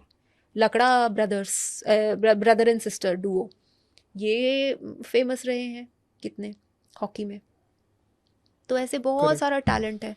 2015 में स्पोर्ट्स की बात उठी है तो मैं आपको ये भी बोल दूं कि 2015 में स्पोर्ट्स यूनिवर्सिटी और स्पोर्ट्स रियरिंग सेंटर, जो मतलब जहाँ पे टैलेंट देख करके तराशा जाएगा या कुछ है, ये स्टार्ट किया गया था। इंटरेस्टिंग बात यह है कि झारखंड के पास जो स्पोर्ट्स की पॉलिसी है वो 2007 में बनी थी। अच्छा। और हरियाणा में बनी है 2015 में। अच्छा। और फिर भी मेडल्स किसके आ रहे हैं? हरियाणा के। क्यों? क्योंकि हमारे पास पॉलिसी तो है लेकिन नियत नहीं है। नियत क्यों नहीं है मैं बताती हूँ आपको। स्पोर्ट्स पर्सन्स को क्या आपको प्रोवाइड करके देना है? एमिनिटी सारी। एमिनिटीज के अलावा आपको एक माहौल कि आप स्पोर्ट्स जाइए, खेलिए, आपको नौकरी की चिंता नहीं करनी है, आपके पैसे का इंतज़ाम हम देखेंगे, आपको सही से अवार्ड देने का काम हम करेंगे, आपके इंश्योरेंस की पॉलिसी कि आपको चोट चपेट कहीं पे भी आप आ गए तो उसकी पॉलिसी हम देखेंगे। ये सारी जो पॉलिसीज हैं, जो सपोर्ट सिस्टम हम जो कहते हैं स्पोर्ट्स पर्सन्स के लिए, ये सब हरियाणा के पास है, लेकिन झारखंड के पास नहीं है। हमारे पास स्पोर्ट्स यूनिवर्सिटी है, हमारे पास रियरिंग सेंटर है जहाँ पे हम खेल खिलाते हैं और उनको अवार्ड देते रहते हैं। लेकिन आप इंश्योरेंस पॉलिसी की बात कर लीजिए, स्टेट के तहत इंस्टीट्यूशनलाइज्ड फॉर्म में, अब वो अपना इंश्योरेंस देख ले स्पोर्ट्स पर्सन, वो बात अलग है। लेकिन यहाँ पर तो आए दिन आपको देखने को मिल जाएगा कि ट्विटर पे मदद मांग रहे होते हैं कि हमारे पास 1.5 लाख के इक्विपमेंट नहीं है, 2 लाख के इक्विपमेंट नहीं। वो इंश्योरेंस कहाँ से करवाएंगे अपना? इंश्योरेंस पॉलिसी नहीं है। हमारे यहाँ खिलाड़ी वापस आते हैं तो हम उनका उस प्रकार से स्वागत नहीं करते जिस प्रकार से एक सेलिब्रिटी का स्वागत होना चाहिए। ये सब चीज़ें वो है ना जो किसी को लेकर आएंगी स्पोर्ट्स में, कि हम खेलेंगे तो हमारा नाम होगा, हम देश का नाम रोशन करेंगे, हम अपने झारखंड का नाम रोशन करेंगे, परिवार, गांव, अपने समुदाय, सबका नाम रोशन करेंगे। वो सिर्फ इसी एक फीलिंग के साथ आगे बढ़ जाते हैं, लेकिन कोई सपोर्ट नहीं है, कुछ नहीं है। जबकि हमारे यहाँ से आप देखिए महेंद्र सिंह धोनी है, हाँ, लेकिन एक, मैं वही कह रही हूँ ना, एक इतने बड़े स्टार क्रिकेटर के हो जाने से ऐसा नहीं है कि स्पोर्ट्स का कल्चर आपका डेवलप हो जाता है पूरे तरीके से। स्पोर्ट्स के कल्चर के लिए संस्थाएं, प्राइवेट पब्लिक पार्टनरशिप, करेक्ट, ये होना। जैसे स्पोर्ट्स यूनिवर्सिटी की जो मैं बात कर रही हूँ वो CCL की मदद से भी बनाई गई है। अच्छा, ये पहल रघुबर जी के सरकार के टाइम में की गई थी और ये अच्छा चल रहा है, बट ये काफ़ी नहीं है। अच्छा चल रहा है, अच्छा परफॉर्म कर रहा है, बहुत बढ़िया, अच्छी फैसिलिटीज़ हैं, सब कुछ है, लेकिन काफ़ी नहीं है। काफ़ी क्या मतलब, एक बूंद है उस सागर में, जो हमें वो सागर बनाना है पूरे तरीके से। तो एक बूंद तो है वहाँ पे, हमें पूरा सागर बनाना पड़ेगा। तो गांव-गांव से आइडेंटिफाई करना पड़ेगा कि क्या टैलेंट है, क्या नहीं है। अभी आपने रघुवर जी का नाम लिया, पैरा शिक्षा के बारे में क्या कहना चाहते हैं आप? पैरा शिक्षक, ये जो पॉलिसी है ये 1998 से ही बिहार सरकार के अंदर में जो पैरा शिक्षक की पॉलिसी थी उसी को खींचकर आगे ले जाया गया था। लेकिन ये एक इंस्टीट्यूशन जो है, एजुकेशन का प्राइमरी हो जाए या सेकेंडरी का हो जाए, मैं इसको अनदर ध्वस्त सिस्टम इसीलिए बोल रही हूँ क्योंकि आप स्कूलों को तो बना सकते हैं अच्छा, बिल्डिंग्स को, आप बच्चों को कंप्यूटर से भी जोड़ सकते हैं, आप बायोमेट्रिक भी ला सकते हैं, आप सब कुछ कर सकते हैं। लेकिन अगर आप टीचर्स को स्थायी रूप में नहीं लगा रहे हैं, अगर उनके मन में ये डर हर दिन हो रहा है कि हम आज गए कल गए, हमारी नौकरी कभी भी जा सकती है, तो आप एक ऐसा माहौल नहीं क्रिएट करके देंगे जहाँ पे टीचर्स सुकून से बच्चे के साथ कनेक्ट होकर पढ़ा सकेंगे। पैरा शिक्षकों की ये दिक्कत है, डिसकंटिन्यूटी ऑफ पॉलिसी जो कहूँगी मैं। कोई एक नई गवर्नमेंट आती है और आपको पता है 5 साल के लिए तो हो नहीं रही थी, नहीं। सिर्फ रघुबर दास जी के, हाँ, ऐसे ही तो वो आते हैं, वो कहते हैं पहले वाली जो शिक्षा है, ये परीक्षा ली गई थी उसे हम रद्द करते हैं, नहीं लेंगे। अब नई में अपियर जो कर रहे हैं वो फिर नई तरीके से नए आगे बढ़ेंगे, फिर कोई नई सरकार चेंज हो जाएगी, वो कोई नई पॉलिसी। तो ये ना खिलौना बनाकर रख दिए गए हैं पूरे तरीके से। पैरा शिक्षक जो कि शिक्षा देने के लिए थे वो खुद खिलौना बन चुके हैं। अभी आपको मैं एग्जांपल देती हूँ, 2015 या 16 के अराउंड में एग्जाम हुआ था, उसके बेसिस पे रघुबर दास जी के सरकार के टाइम में तो कहा गया कि जो एग्जाम हुआ है उसके बेसिस पे काउंसलिंग की होगी और वो काउंसलिंग के बेसिस पे फिर आगे नौकरियां दी जाएंगी कि कहाँ किसको जाना है और कहाँ पे किसकी नियुक्ति हो रही है। तो ये पॉलिसी आगे बढ़ जाती, लेकिन अभी जो सरकार आई है वो उसने कहा कि नहीं, पुरानी जो पॉलिसी थी वो तो जो थी हमको पता नहीं है, हम अभी नए सिरे से सारा कुछ कर रहे हैं और नए सिरे में फटाफट आनन फानन में अरेंज कराया एग्जाम। नियत थी कि हम लगा देंगे, लेकिन आनन फानन में इतनी जल्दी जो एग्जाम करवाया हुआ है, वो जो पुराने हैं उन्हीं को नौकरी नहीं मिली है भाई अभी तक। तो ये जो नए आ गए हैं, आप ये सोचिए, ये जो इतने सारे साल पार हो गए, नंबर्स बढ़ गए, अब नए कैंडिडेट्स आ गए बाजार में, तो वो सब कुछ वो भी अपीयर करेंगे।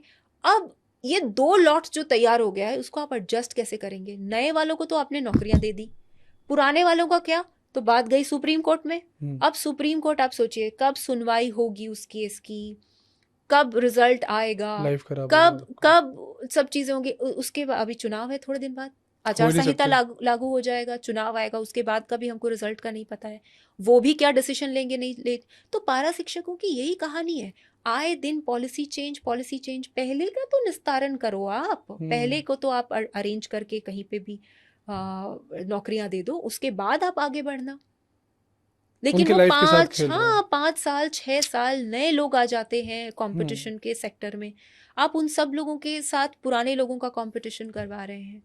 तो कितनी बार कुछ लोगों ने तो कितने कितने एग्जाम्स दिए हैं भाई, लेकिन नौकरी का कहीं कोई तो जब तक गारंटी पॉलिसी नहीं। स्टेबल नहीं रहेगी कुछ भी नहीं हो सकता हमारे स्टेट स्टेबिलिटी में। इंपॉर्टेंट है कि भैया आपकी गवर्नमेंट स्टेबल नहीं रहती है क्योंकि बहुत सारे फैक्टर्स हैं, पॉलिसी तो स्टेबल हो सकती है। और इस सब का मज़ा जो है वो नौकरशाही उठाकर लेकर जा रही होती है। जितनी अनस्टेबल पॉलिसीज होंगी उतना मज़ा, उतना बढ़िया। किसी काम भी ही नहीं सेक्टर रहेगा। काम नहीं, काम है नए नियम कानून है, आप नए नियम कानून में लपेट रहे हैं चीज़ों को। जो शहर में रह रहे हैं उनको उनको उतना नहीं झेलना, जो गांव में रह रहे हैं जिनका पाला हर एक छोटी छोटी चीज़ के लिए सरकार से पड़ रहा है, जिनके पास रिसोर्सेज भी कम है कि वो 30 किलोमीटर जा करके अब लाइन लग कर कोई चीज़ प्राप्त करेंगे नहीं करेंगे, उनके लिए कितनी मुश्किल की बात हो गई है। और मुझे लगता है इसीलिए सुसाइड के जितने भी रेट हमारे यहाँ बढ़ रहे हैं और ये सब रीज़न है क्योंकि गवर्नमेंट उनको सुविधा दे नहीं पा रही, जॉब्स मिल नहीं पा रहे, तो इधर वो सुसाइड कर बिल्कुल। रहे हैं या तो स्टेट छोड़ रहे हैं। देखिए मैं बात कर रही थी, आपको एक छोटी सी मिसाल देती हूँ। दिल्ली के स्टेट के लिए हम कितना भी बोल देते हैं दिल्ली का स्टेट ऐसा ही है, वो है, फलाना है ढिकाना है। लेकिन मेरी एक फ्रेंड बता रही थी मुझे कि जो ओबीसी का सर्टिफिकेट हो गया और इसी प्रकार से बाकी भी और सर्टिफिकेट प्राप्त करने के लिए वो अप्लाई करते हैं, कहती मैक्सिमम 2 से 3 दिन ऑनलाइन ही सब कुछ आपको घर बैठे अप्लाई करना है और 2 या 3 दिन में आपको सर्टिफिकेट आपके तुरंत मिल जाता है। तत्काल का प्रोविजन इसीलिए नहीं है क्योंकि इतने तत्काल की सेवा तो जल्दी आपको है। जनरल में मिल रही है, तत्काल की आपको अप्लाई करने की जरूरत नहीं है। उनके लिए तत्काल होता है मतलब आज अप्लाई किया है कल आ जाएगा। झारखंड में एक बार आप सर्टिफिकेट बनवा कर देखिए, बहुत चक्कर लगाने पड़ेंगे। चक्कर कितने ही चक्कर लग जाते हैं, ये है वो है ये फलाना है बाबू वो फलाना है, बाबू ये वो बाबू। बहुत बहुत बहुत 1 महीने से कम का टाइम नहीं। आप अच्छे हैं, आपका कनेक्शन है वगैरह, आप जहाँ जान पहचान है या कुछ है, 15 दिन, लेकिन 15 दिन से कम तो नहीं। लूपहोल ऑनलाइन है सिस्टम अभी भी, नहीं, कई लोग परेशान लेकिन हैं। फिर भी ऑफलाइन में ऐसे कई सारी चीजें हैं जो आपको ऑफलाइन के थ्रू होकर के जाना पड़ेगा। और अगर मूड नहीं है तो सर्वर डाउन है। हाँ, तो ये सिस्टम क्या है, उनके पीछे कोई लगा हुआ नहीं है सिस्टम के पीछे कि आगे धकेलने के लिए, तो यही हो रहा है। या आप हम सब लोगों के झारखंडी जितने भी हैं सारे वासियों की ये दिक्कत है। तो जैसा अभी एक अभियान चला है वोकल फॉर द लोकल, तो उसमें आप कुछ यूथ को सजेस्ट करना चाहेंगे कि वो भी कुछ ऐसा इम्प्लीमेंट करे या फिर इनोवेशन में ध्यान दे ताकि वो भी अपनी क्रिएटिविटी को बेच सके? इससे ना मैं आपको बताना चाहती हूँ कि मैं अभी फ़िलहाल मैंने अपने, मुझे लगता है मैंने बहुत एम्बिशियस प्रोजेक्ट ले लिया हुआ है, लेकिन मैं थोड़े इमोशंस में भी ज़्यादा शायद बह गई। हमारे यहाँ पर जो प्रपोज्ड साइट है एयरपोर्ट का, अच्छा, अभी तक बना नहीं है, बहुत दिन हो गए हैं। सब जगह बहुत प्रपोज्ड है। हाँ, प्रपोज्ड ही है, लेकिन हाँ बात आगे बढ़ रही है। हमारे लोकल सांसद ने बहुत आगे बात बढ़ाने की कोशिश की है और मुझे लगता है कि शायद बन जाए जितनी जल्दी हो। तो उसी के बहुत पास में एक साइट है, दालबुंगड़ के एरिया में अमाडूबी करके एक जगह है। वहाँ पे एक बहुत ही अच्छे प्रकार की पेंटिंग होती है, लोकल जो लाइफ होता है झारखंड का। हाँ, मतलब तालाब के बगल में बैठकर Very कुछ nice. लोग बात कर रहे हैं और उनके अपने जो देवी देवता हैं या फिर जो सरहुल और बाहा पर्व हम मनाते हैं उसके डिपिक्शंस हो गए। ये सारा डिपिक्शन उस पेंटिंग में होता है। उसकी खासियत ये है उस पेंटिंग की कि जो कलर यूज़ हो रहे हैं कोई भी मार्केट से खरीदे हुए रंग नहीं है। अच्छा। लोकली जो चीज़ें मिल रही हैं, मुरुम हम कहते हैं, मुरुम होता है लाल रंग की मिट्टी, हमारे वहाँ पे लाल रंग की ज़्यादा मिट्टी होती है, तो वैसे ऐसे गोल गोल सी थोड़ी मिट्टी ज़्यादा टाइट सी होती है, उसको पीस कर वो लाल रंग निकाला जाता है। वो मुरुम, पत्ते, पुरानी छाल पेड़ों की, ये सबको पीस के अलग अलग रंग तैयार होते हैं। और जो पेंटिंग के लिए जो ब्रश इस्तेमाल हो रहा है वहाँ पे तुला कहते हैं, उस ब्रश को भी बाहर से नहीं खरीदा जाता है। Very nice. वो जो आम पाई जाने वाली बकरी है, बकरी की जो पूंछ है या कुछ है, उस पूंछ को काट कर उसका ब्रश बनता है। उस पूंछ को थोड़ी सी मतलब कैंची से हल्का से लेकर के ट्रिम करके उससे आप वो बनाते हैं। और ऐसी चीज़ों से जैसे नीम की जो छड़ है, नीम की छड़ को मार मार कर जब वो बिल्कुल ब्रश की तरह बन जाता है, उससे वो पेंटिंग फिर करते हैं। और पेंटिंग जब आपको दिखाते हैं तो साथ में गीत भी गाते हैं, उस गीत में वो पूरे भाव होते हैं जो चित्र में है। तो ये इतनी ज़बरदस्त पेंटिंग है, इतना ज़बरदस्त इसका पूरा एक गीत संगीत से लबरेज ये पूरा एक एक्सपीरियंस आपको देते हैं। ये नहीं कि पेंटिंग आप खरीदने आए तो सिर्फ पेंटिंग खरीद के चले जाइए, पूरा एक्सपीरियंस आपको साथ में दे रहे हैं। ये तो कितने बढ़िया से मार्केटिंग हो सकती थी इसकी, लेकिन आज बहुत चंद परिवार रह गए, 2 या 3 परिवार जो ये प्रैक्टिस कर रहे हैं। जिनके पास मैं गई थी वो भी इतने बूढ़े हो चुके हैं कि इनकी आँख काम नहीं करती है। वो अभी कुछ यंगस्टर्स की मतलब कुछ नौजवान लोगों की मदद ले रहे हैं करने के लिए। मेरा पूरा उद्देश्य है कि मैं किसी भी तरीके से इसको प्रमोट करूं, रिवाइव करूं, ताकि और परिवार इसको आगे आए इस चीज़ को करने के लिए। इतनी बढ़िया धरोहर है। और ऐसे आप कोई भी कहीं जाएंगे तो बास्केट को बनाने के लिए जो झूड़ी होती है, उस झूड़ी को बनाने के लिए वो बहुत बढ़िया टेक्निक है और सुंदर सुंदर झूड़ियाँ बनती हैं। ऐसी कितनी चीज़ें हम प्रमोट कर सकते हैं। नियत की ज़रूरत है ना, जैसे टूरिज्म के लिए भी नियत की ज़रूरत है। करेक्ट। आप सिर्फ एक लॉज या एक ऐसा सरकारी लॉज बना देंगे और कह देंगे टूरिज्म, नहीं, आपको सेफ्टी देनी होगी, बहुत ज़रूरी है, वो सबसे ज़्यादा ज़रूरी है। एक याद आ रहा है मुझे, बहुत पहले जब ग्रेजुएशन कर रही थी, ग्रेजुएशन या मास्टर्स कर रही थी दिल्ली यूनिवर्सिटी में, तब मैंने एक आर्टिकल पढ़ा था, स्कूप वूप में आर्टिकल पढ़ा था कि भारत की वो 10 खतरनाक जगहें जहां आपको नहीं जाना चाहिए, और उसमें 9वां या 10वां नंबर मेरे घाटशिला का था। अच्छा, झारखंड वो भी आपके होम टाउन। और मुझे यही लगता था बचपन से कि घाटशिला से ज़्यादा सेफ तो इस पूरी धरती पे कोई जगह नहीं होगी। हम कभी भी रात बेरात निकल जाते थे, वो बहुत ही सेफ हमें लगता था, हमें कोई डर कभी लगा नहीं। और वहाँ वो कहने लगे घाटशिला, क्योंकि घाटशिला सिर्फ एक टाउन नहीं ना, घाटशिला एक पूरा सब डिविजन एरिया है। तो वहाँ पे जो गाँव आते थे वहाँ नक्सली मूवमेंट के चक्कर में ये सारी चीज़ें आपको एक परसेप्शन भी तो बनाना पड़ेगा। फेमस है लेकिन गलत चीज के लिए। टूरिज्म परसेप्शन का खेल है। वो परसेप्शन अगर आप बनाएंगे टूरिज्म को लेकर के, तो सारी नौकरियां यहीं आएंगी, सारे व्यापार, सारे सब कुछ आपके स्टेट में आएगा। इतना सुंदर स्टेट अभी होगा, अब फेमस होगा। लेट अस जस्ट होप, मैं फिंगर्स क्रॉस्ड रख रही हूं, होगा बिल्कुल। आप झारखंडियों को क्या मैसेज देना चाहेंगे, युवाओं को क्या मैसेज देना चाहेंगे? हमें मिलकर राज्य के लिए कुछ, एक मैसेज नहीं हो सकता, हमें मिलकर राज्य के लिए कुछ करना पड़ेगा। जितनी अच्छे सोच के साथ हमारे राज्य का गठन हुआ था कि हम आदिवासियत को आगे लेकर चलेंगे, और वो आदिवासियत जो जंगल, ज़मीन, जल, इन सब के लिए लड़ाई लड़ रही है, जो अपने मूल यहाँ के जो हमारी जो सभ्यता है उसको बचाने के लिए, और जो सबको साथ लेकर के प्रकृति के साथ एक हो जाने की जो परंपरा है ना, उस परंपरा को लेके जो हम आगे चल रहे थे, वो सब कुछ को साथ रखते हुए हमको आगे भविष्य की ओर कदम बढ़ाना है। तो यूथ से मेरा इतना ही ये कहना है कि भाई, यू आर हेल्पिंग योरसेल्फ, अच्छी बात है, दूसरे की भी जाकर मदद करो, है ना। ये नेटवर्क बनाओ, पता करो कौन झारखंडी, कैसे क्या है, हम कैसे मदद करेंगे, ताकि हमारा अच्छा एक नाम हो। और झारखंड पे बात करना एक ऐसा विषय है ये कि ये 1 घंटे में 2 घंटे में ख़त्म नहीं हो सकता। और आज का जो सेशन रहा, मुझे लगता है कि लोग काफ़ी ज़्यादा इसको गहराई से जानेंगे। आपने इनिशियली जो बताया, अभी तो सिर्फ आपने शुरुआत ही करी थी कि झारखंड है क्या, असली झारखंड कहाँ से आया, झारखंड मूवमेंट क्या है, बहुत बखूबी आपने बहुत खूबसूरती से बताया। और मुझे लगता है कि लोग कनेक्ट करेंगे, और कई लोग तो इमोशनल भी होंगे जब सुनेंगे कि हमें कहाँ होना चाहिए था, हम कहाँ हैं।